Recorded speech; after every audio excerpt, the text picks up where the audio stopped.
Hello and welcome. This is Bill Pomares from bandsolution.net. The purpose of this video is to give a solid browse through my book entitled Essential Studies for Intermediate Band. I began development of this text in 2009 as an extension of my earlier book, Essential Studies for Beginning Band. Much like the beginner book, it started out as single sheets or small packets of sheets that I would hand out to the band to practice and play. I would try them out with the students, find out what worked and what didn't, and then revise the pages to try to improve them. Eventually there were enough pages to warrant binding them together in a book. The reason I started writing my own exercises and eventually this book is because I always felt that most of the method books that I have tried don't give enough practice with the concept before moving on to a new one.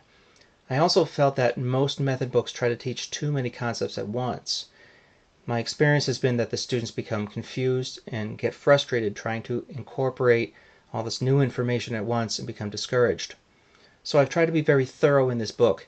Whenever there's a new concept introduced, there's a lot of practice given with the new concept, and then there are songs given for practice that incorporate that new concept so the students can see how it's used in a real song situation.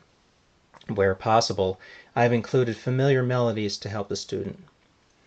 This book is probably similar to most band method books that are currently available in terms of the teaching sequence. The book is written as unison full band exercises, a band book, so to speak, as opposed to an instrumental method that's just for that one instrument. For me, at my school, this is a 2-year book. The 7th and 8th graders in my school go through the entire book during the course of a year. However, there are some exercises that I don't require the 7th graders to play, as they tend to be a bit hard for them during the first year studying this book. Some of the B pages in the scale exercises, the most difficult exercises in the rhythm section of the book, and the duet parts for the solos are reserved for the second year of study. The students complete the book in their 8th grade year. My 7th and 8th grade students begin the year by reviewing the last few pages of Essential Studies for Beginning Band before moving on to this book. The book is transposed for the instruments you see here. There is no conductor score to go with the series.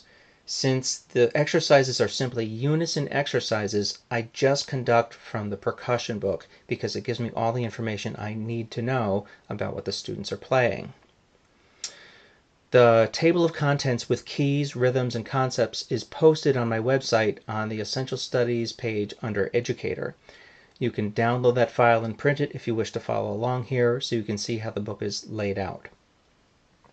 I train my percussionists to read the same notes as flute for bells at the beginning levels, since most of the bell parts in their performance music mirror the flute parts anyway. The snare and percussion parts are on the left, or A pages, and the bell pages are on the right, B pages, just like in my earlier text, Beginning Band, Essential Studies for Beginning Band. So, to take a quick look here, there is also a separate product support password for downloads. It starts with practice sheets, practice methods, rhythm sheets. These are some review of the last few rhythms that the students learned in the previous book, and then adds on some new rhythms that they will learn in this book. Then percussion. Since it's the percussion book, they have a separate rudiment chart and accent patterns, which I usually will go over in a small group lesson. None of the other books have these pages. The only other book that has additional pages in a situation like this is the clarinet book, which has high note studies using the register key, and those 4 pages are actually included in the Essential Studies for Beginning Band also. So this first section of the book is all about scales and technique. Depending on the instrument, the scale pages may have an A or a B page for scales that can be played up or down the octave on the instrument. The B pages are usually reserved for the 8th graders, but they also give a challenge to the exceptional 7th graders. As with the Essential Studies for Beginning Band, the A pages are, like I said before, always drum exercises, and then these are bell exercises which mirror the flute parts. So here's concert B flat, concert E flat, concert F, concert A flat,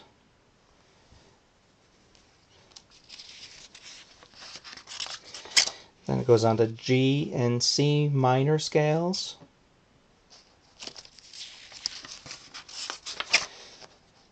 concert D and F minor scales,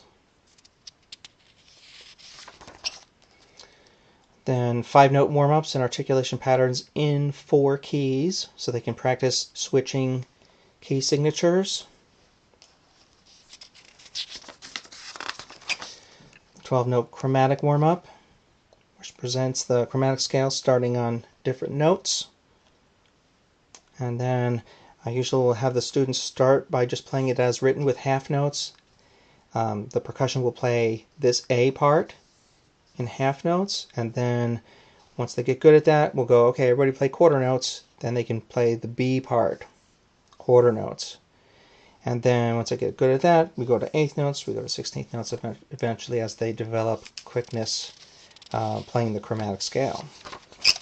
This next section is all about rhythm concepts. As I mentioned earlier, there are some songs among each new rhythm concept that are a bit difficult for the fourth-year students or the third-year students, the seventh graders, so I don't require them to play all of the songs necessarily.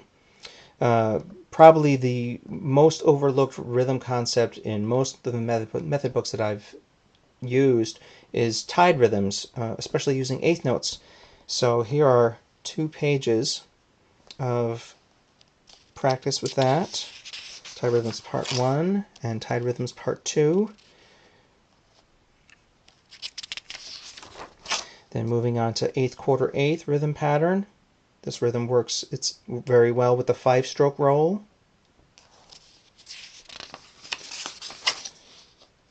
Songs that use the 8th quarter 8th pattern. Triplet rhythms. Here we have 8th note triplets, and then there's an explanation about how triplet quarter notes work.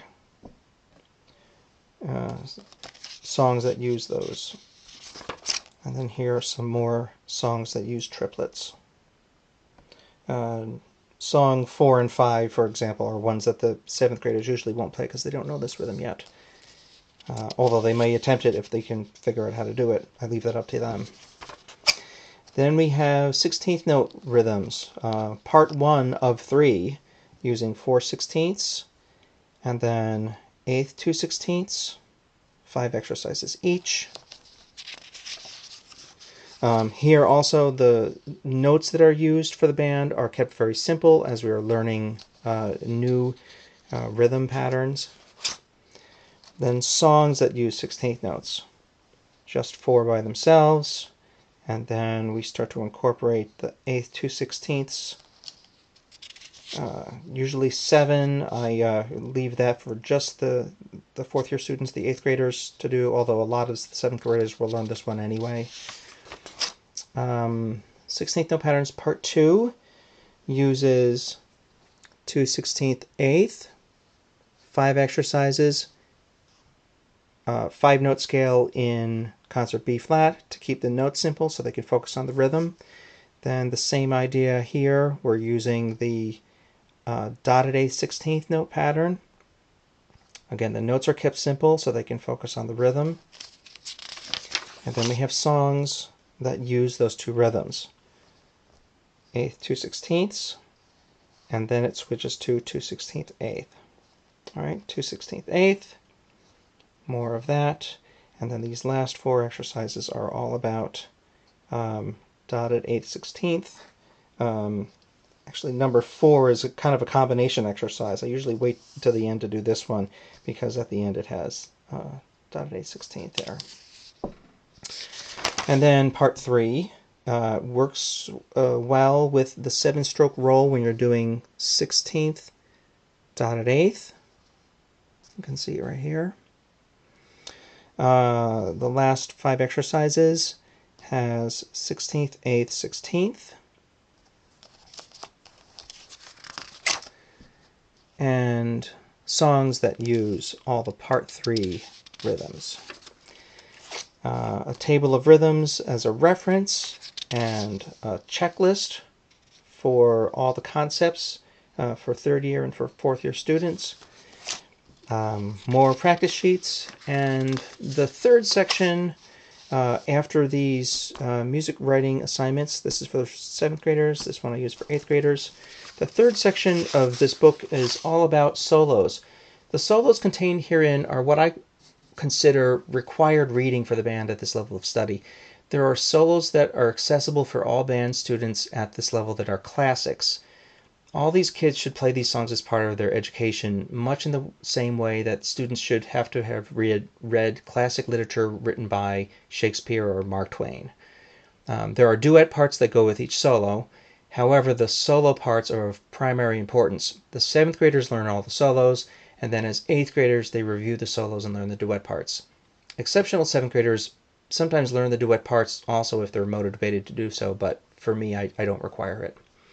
The percussion book is set up a little bit differently. It's all about learning the melodies on the keyboard percussion. And on the B page, we have the same song, but written as a melodic sketch. So if they're weaker at bells, which a lot of students are at this point, then they don't have to wrangle with quite so many notes. It's more of a sketch so that they can play with the rest of the group without having to deal with all the notes right away. Also included are chord symbols. Eventually, in their 8th grade year, I teach them how to negotiate basic chords using 2 notes and using 3 mallet technique. Then we have the Minuet Number 3 by J.S. Bach, another classic. Same format. All the wind pages will have solo part, duet part. Here again, percussion. They have the melodic sketch on the B page. Hunter's Chorus. And then we're at the end. A more challenging lip slur exercise for the brass.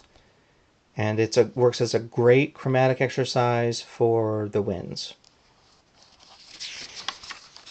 So if your students require extra sight reading practice with the concepts developed in this book, I highly recommend reading exercises for beginning and intermediate band, book 2. This book correlates the rhythm and key studies exactly with essential studies for intermediate band. So that's it. If you like what you see here and you think you can use this to some advantage with your 3rd and 4th year bands, you can download order forms from my website, bandsolution.net, in order to get a set. You can order using a purchase order, or you can have your school district pay for them using a credit card through the PayPal links provided on the site. I feel that my students have been very successful using this book, in particular due to the amount of repetition contained herein, the careful sequence of instruction, and through having lots of exercises and songs to play that reinforce the concepts that are presented. It's been my experience that the students are able to apply the concepts they've learned in new situations also, whether learning new songs in band, sight reading, or learning solos on their instrument. Thanks for checking this out, and good luck.